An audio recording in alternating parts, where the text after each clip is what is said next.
Hello दोस्तों। मेरा नाम है अमित कुमार और आप सभी का स्वागत है आपके अपने यूट्यूब चैनल सक्सेस पाठशाला विद अमित पर।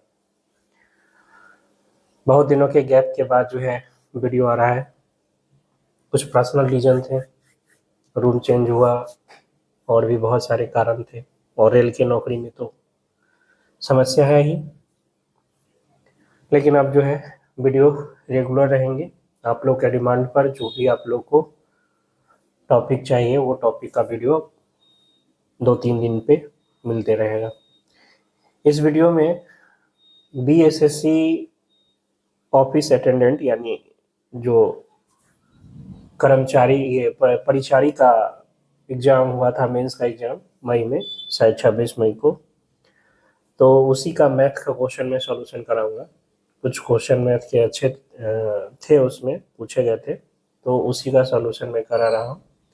टोटल 30 क्वेश्चन है, तो 2 पार्ट में इसको देखेंगे, नहीं तो वीडियो लंबा हो जाएगा।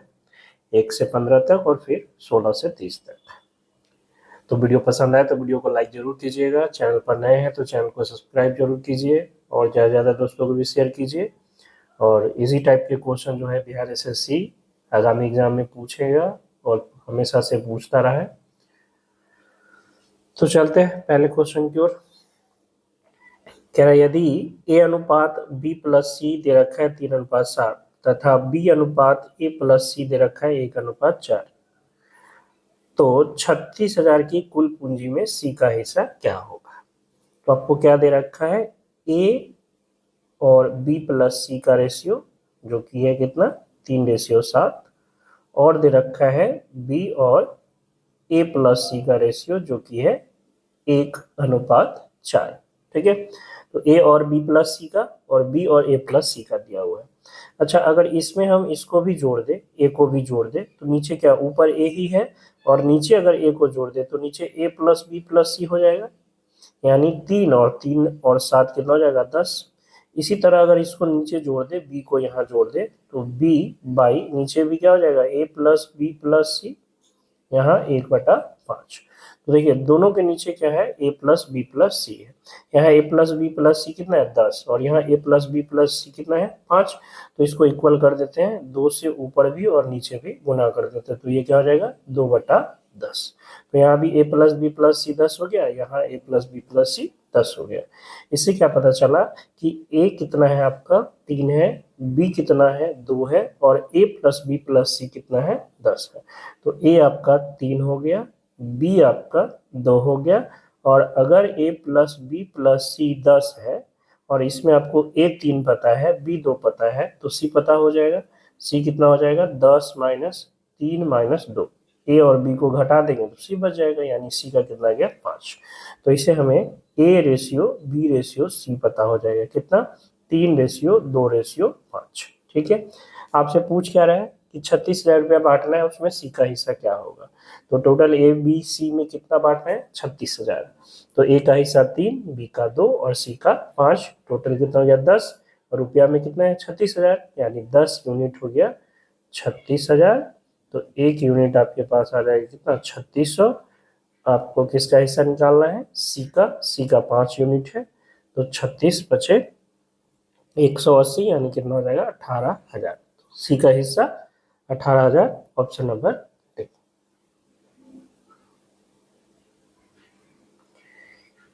दूसरा क्वेश्चन है, कह रहे समान लंबाई वाली 2 रेलगाड़ियां एक खंभे को क्रमशः 10 सेकेंड तथा 15 सेकेंड में पार करती है। यदि प्रत्येक रेलगाड़ी की लंबाई 120 मीटर हो तो विपरीत दिशाओं में चलते हुए वे एक दूसरे को कितने समय में पार करेगी।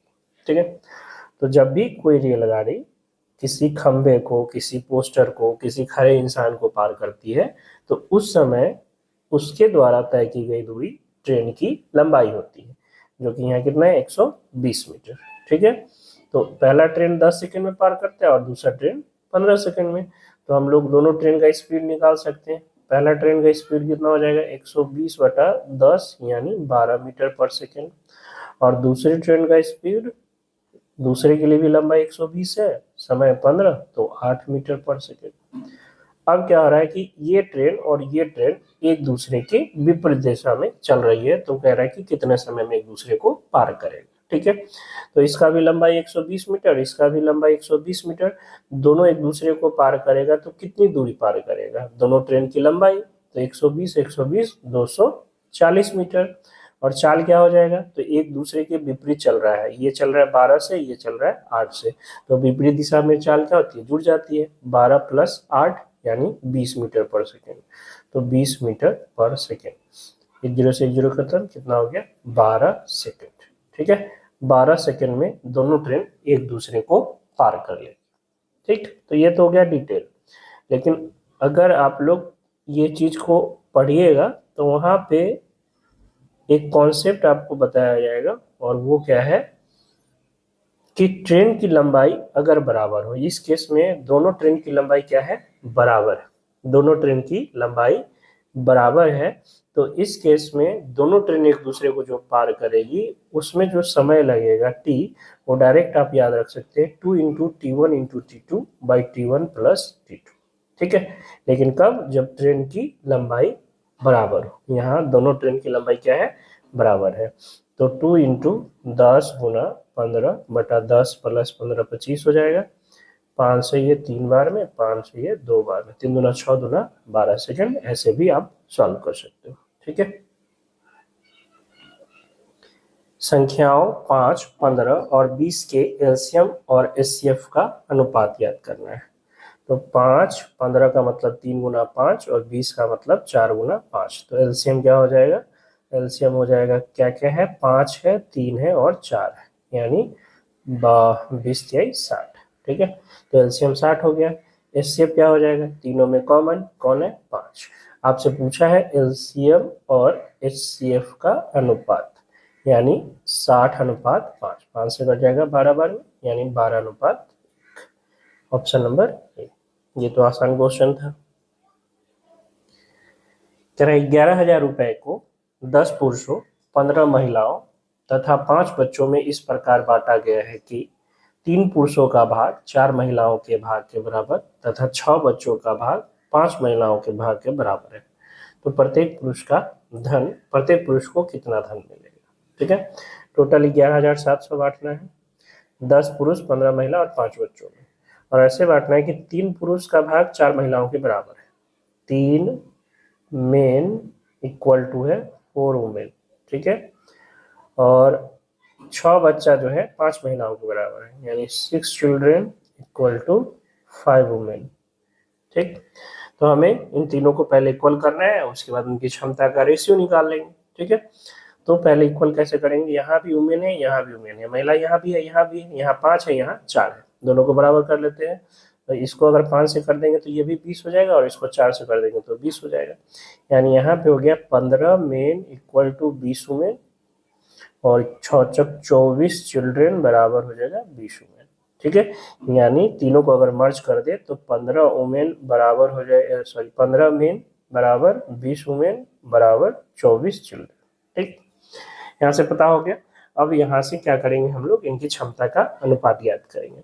कैसे याद करते हैं, जैसे आप अलजेब्रा में सॉल्व किया ना कि 2x बराबर 3y बराबर 4z, तो x y z का रेशियो कैसे निकालते थे, 2 3 4 का एलसीएम से भाग कर देते थे, जो कि 12 आता था, तो 2x बटा 12 बराबर 3y बटा 12 बराबर 4z बटा 12, तो 2 से ये 6 बार में, 3 से 4 बार में और 4 से ये 3 बार में, तो x/6 बराबर y बटा 4 बराबर z बटा 3। तो कहते थे x ratio y ratio z कितना है, 6 रेशियो 4 रेशियो 3, जो नीचे वाला आता था उसी को रेशियो बोलते थे। तो यहाँ भी वो करके वही करके क्या करना है, क्षमता निकाल लेना है।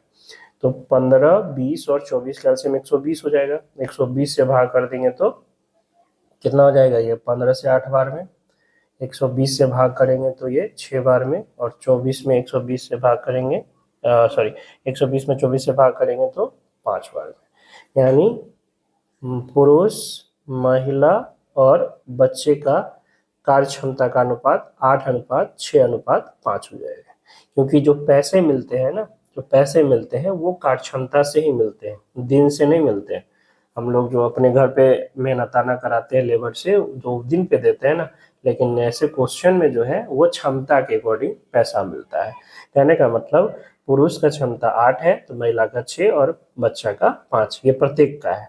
जबकि टोटल 10 पुरुष है, 15 महिला और 5 बच्चे। तो एक पुरुष का क्षमता 8 है तो 10 पुरुष का कितना हो जाएगा 80 प्लस एक महिला का 6 है तो 15 महिला का 15 6 90 और एक बच्चा का 5 है तो 5 बच्चे है ना, 5 बच्चे का 25, यानी टोटल जो होना चाहिए था वो कितना हो जाएगा 90 और ये 170 और 25 195 रुपया यूनिट में मिलना चाहिए, जबकि मिल कितना रहा है, मिल रहा है 11,700 रुपये। तो एक यूनिट का यहाँ से निकल जाएगा, किससे कटेगा, ये तो 13 से कटने वाला है, 13 एकम 13 और 13 पचे 65, 13 नवा 900 बार में 15 से 15 छक्का 90 यानी 60, एक यूनिट आ गया कितना 60। आपको किसका निकालना है, एक पुरुष का, एक पुरुष का क्षमता 8 यूनिट, तो 8 यूनिट का कितना हो जाएगा 8 छक 48, 480 रुपया, ऑप्शन नंबर ए। ठीक है, बहुत अच्छा क्वेश्चन है, ऐसे क्वेश्चन पूछे जाते हैं तो ध्यान दीजिएगा। नेक्स्ट है 5, यदि आप 25 के वर्गमूल को एक दूसरी संख्या के वर्गमूल में जोड़ते हैं तो आपको 100 का वर्गमूल प्राप्त होता है। 25 का वर्गमूल यानी √25 को हम लोग किसी दूसरी संख्या के वर्गमूल, मान लीजिए दूसरी संख्या x के वर्गमूल में जोड़ते हैं तो हम लोग को क्या मिलता है, हम लोग को मिलता है 100 का वर्गमूल, यानी 5 प्लस √x बराबर ये 10 हो जाएगा। तो √x बराबर 10 में से 5 गया 5, स्क्वायर कर देंगे तो x बराबर कितना हो जाएगा 25, यानी दूसरी संख्या कितनी है, दूसरी संख्या भी 25 है, ऑप्शन नंबर सी। निम्नलिखित में कौन सी अपूर्णीय संख्या है, पता नहीं कितने एग्जाम में कितने बार पूछा जा चुका है। पाई जो है आपका क्या है, अपरिमेय संख्या है ना। अब कितने बच्चों को कंफ्यूजन होता है कि पाई का मान तो 3.14 हो गया तो अपरिमेय कैसे हुआ है ना। तो ये इसका एग्जैक्ट मान है नहीं, ये कैलकुलेशन के लिए इतना मान लिया गया है, इसके आगे ये अनंत तक आते रहेगा। तो अपरिमेय संख्या का जो दशमलव निरूपण होता है वो कैसा होता है, अशांत होता है ना, अनंत तक आते रहेगा। तो पाई ये क्या है, अपरिमेय संख्या है। -5 से 5 तक दोनों शामिल के सभी पूर्णांकों के गुणनफल का मान क्या है। तो -5 के बाद क्या होगा, -4 -3 -2 -1 0 1 2 से लेकर कहाँ तक 5 तक, और इन सबको गुना करना है। तो कुछ भी गुना करेंगे और बीच में अगर क्या आ गया 0, एक गुना का संख्या क्या है 0, तो सबको क्या कर देगा 0। इन सबको अगर गुना करेंगे और बीच में अगर एक 0 आ गया तो गुणनफल क्या हो जाएगा 0 हो जाएगा, ऑप्शन नंबर सी। एक चोर प्रातः 4:30 बजे 18 किलोमीटर प्रति घंटा की चाल से जेल से भाग जाता है। प्रातः 6:30 बजे शुरू करते हुए एक सिपाही 24 किलोमीटर प्रति घंटे की चाल से चोर का पीछा करता है। सिपाही चोर को कितनी दूरी पर पकड़ लेगा। चोर भागा 4:30 बजे और सिपाही 6:30 बजे उसको पीछा करना शुरू करता है, यानी चोर 2 घंटा चल चुका है। चोर कितना घंटा चल चुका है, 2 घंटा, और किस स्पीड से चल रहा है 18 किलोमीटर प्रति घंटा से। तो 2 घंटा में चोर कितना चलेगा, 2 घंटा में चोर 36 किलोमीटर दूरी तय कर चुका होगा। अब जाके सिपाही यहाँ से इसका पीछा करना शुरू करता है। सिपाही किस स्पीड से चल रहा है 24, देखिए चोर भाग रहा है 18 से, सिपाही भाग रहा है 24 से, ठीक है। तो सापेक्ष सेम दिशा में चल रहा है, तो सिपाही जो है उसको किस सापेक्षिक चाल से पीछा कर रहा है, तो 24 और 18 का अंतर सेम दिशा में है, यानी सापेक्ष गति कितना हो जाएगा 6 किलोमीटर प्रति घंटा। कहने का मतलब चोर स्थिर रहेगा तो सिपाही उसका 6 किलोमीटर प्रति घंटा से पीछा करेगा, ठीक है। तो सापेक्षिक चाल 6 किलोमीटर प्रति घंटा, जबकि चोर कितना आगे चल चुका है 36 किलोमीटर। तो 36 किलोमीटर जाने में उसको कितना समय लगेगा सापेक्ष चाल से, तो 36/6 यानी 6 घंटा उसको लगेगा। इसको सिपाही को 6:30 बजे के बाद सिपाही 6 घंटा में चोर को पकड़ लेगा। लेकिन आपसे समय नहीं पूछ रहा है, कह रहा है कितना दूरी। तो चाल आपको पता है 24 किलोमीटर प्रति घंटा की रफ्तार से सिपाही दौड़ रहा है और समय कितना ले रहा है पकड़ने में 6 घंटा। तो दूरी कितना तय करेगा, वो दूरी तय करेगा 24 × 6, 24 × 6 144, ठीक है, 144 किलोमीटर, ठीक है, 144 किलोमीटर सिपाही दूरी तय करेगा, ऑप्शन नंबर सी।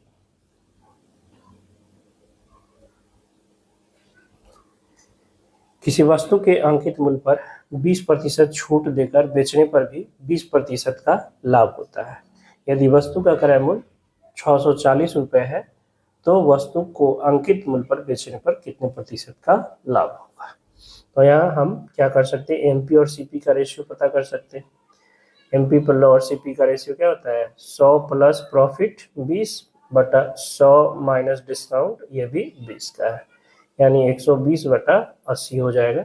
अब काट भी सकते हो, लेकिन यहाँ से हम फिर परसेंटेज निकालना है तो नहीं काट रहे हैं। कहने का मतलब क्रय मूल्य अगर 80 है तो मार्क प्राइस यानी अंकित मूल्य कितना है, 120 है।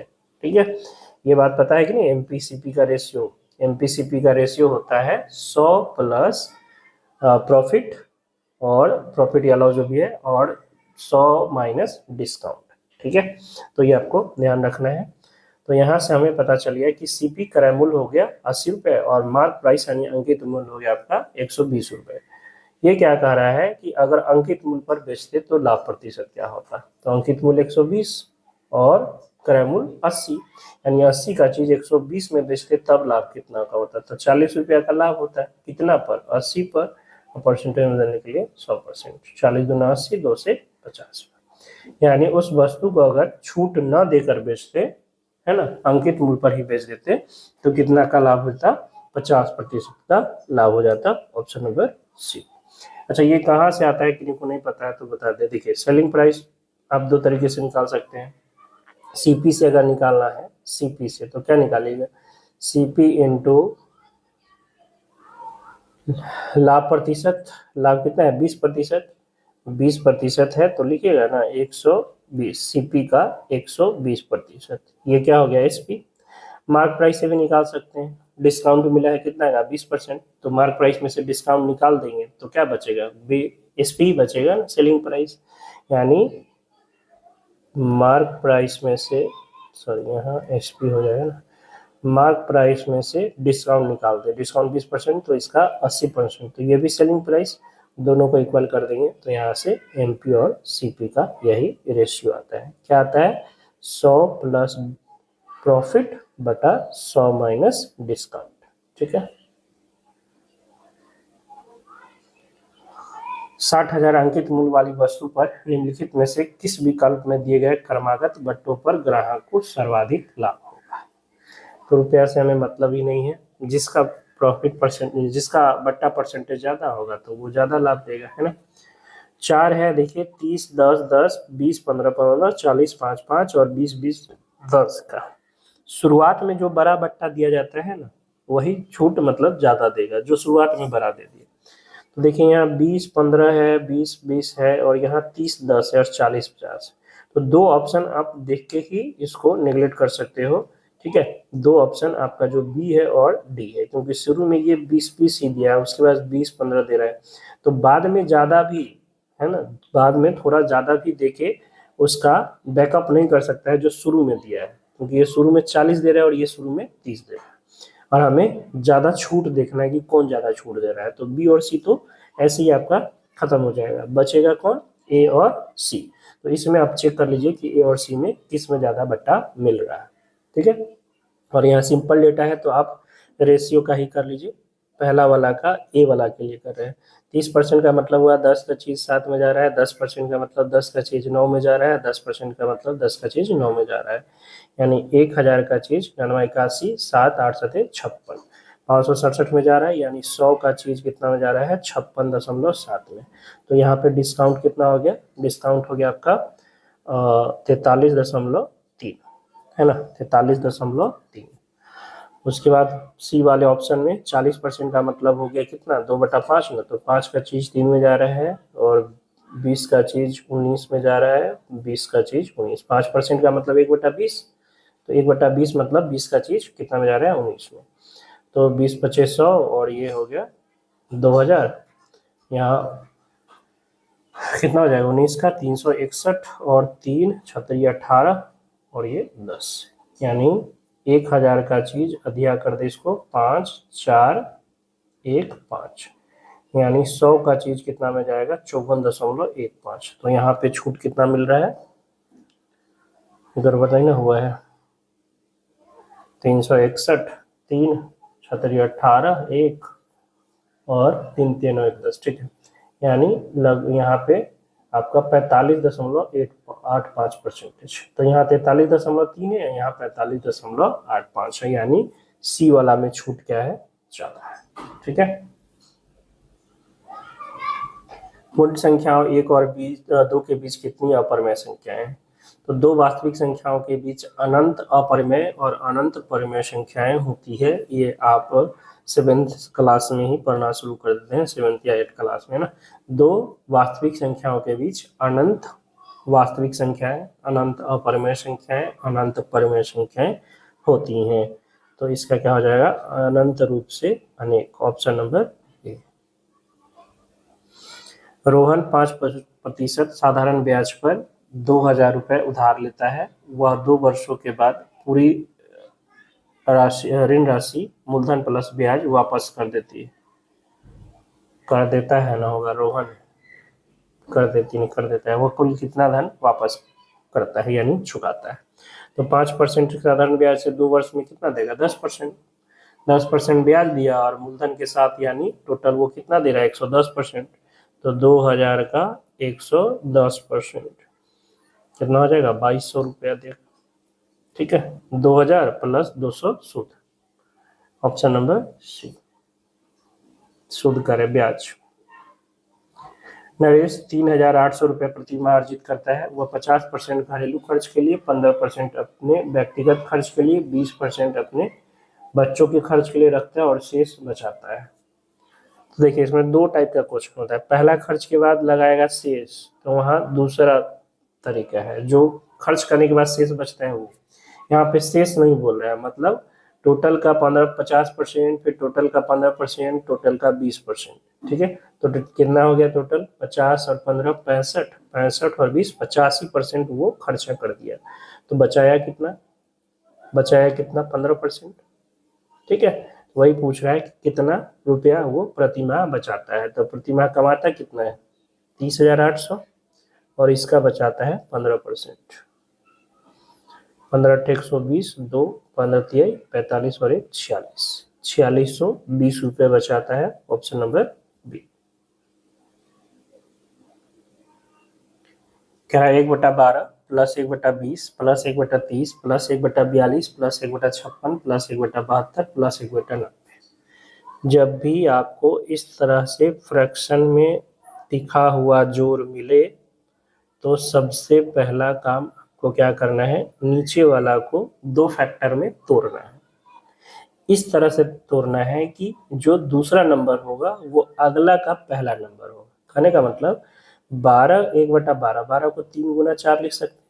तो फिर 20 जो होगा वो आपका देखिए 4 गुना 5, यानी ये और ये इक्वल होगा। फिर इसी तरह अगला देखिए 30 है ना, 1/20 का 30, तो 30 का 5 गुना 6, इसके बाद 42 है तो 6 गुना 7, 56 है 7 गुना 8, और ये सीरीज इसी तरह से चलता रहेगा। आखिरी 90 का मतलब हो गया 9 गुना 10, ठीक है। क्या 1/3 गुना 4 को 1/3 माइनस 1/4 लिख सकते हैं, क्योंकि इसका गैप कितना का है, 1 का है। तो 4 में से 3 जाएगा 1, और यहाँ 3 गुना 4 हो जाएगा। इसी तरह इसको 1/4 माइनस 1/5 लिख सकते हैं, इसको 1/5 माइनस 1/6 लिख सकते हैं, और बीच में इसी तरह आएगा लास्ट में 1/9 माइनस 1/10। तो ऐसे सीरीज में क्या होगा, ये और ये देखिए कैंसिल, एक प्लस एक माइनस, माइनस प्लस कैंसिल। इसी तरह इसका यहाँ पे 1/6 आएगा, वो कैंसिल। इससे पहले रहा होगा माइनस 1/9, तो ये कैंसिल।